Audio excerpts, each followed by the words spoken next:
Hi everyone. Right, in this video, I'm going to look at the question on photosynthesis. Let's take a look.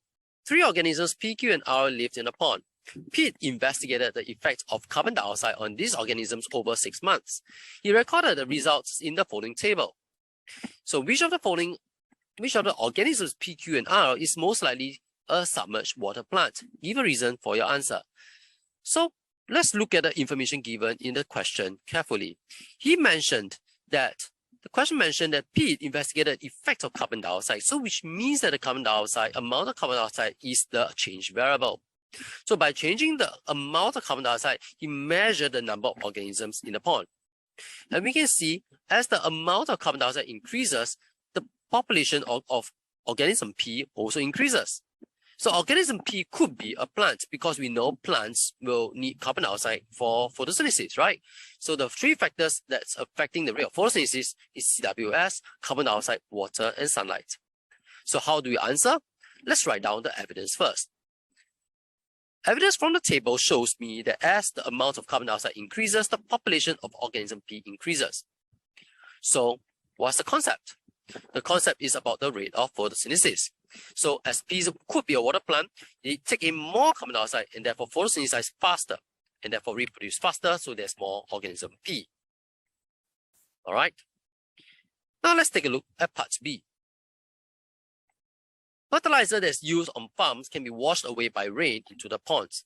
This fertilizer helps tiny floating plants to grow quickly and cover the surface of the pond. Explain how this affects the populations of organism P, Q, and R in the pond. So, we know that tiny water plants actually can block sunlight. Right? If you have a lot of tiny water plants on the surface, it's going to block sunlight, and those water plants that's in the pond is going to suffer because they cannot receive sunlight from the sun. So these tiny water plants actually block sunlight from reaching the organism P, which is the water plant in this case.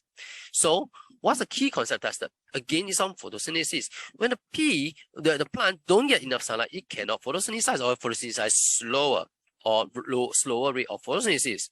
So the organism P will trap less light and therefore photosynthesize slower.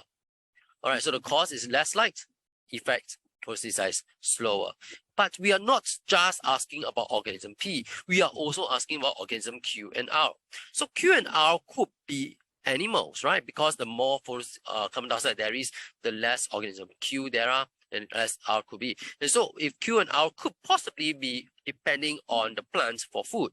So if there's less P, which is less food for Q and R. And so Q and R could also decrease in population. So when P trap less light, photosynthesize slower, P will reproduce slower, so there's less plants and less plant to provide food for organism Q and R. So the population of Q and R will also decrease. So that's all for this question. See you again in the next video. Bye.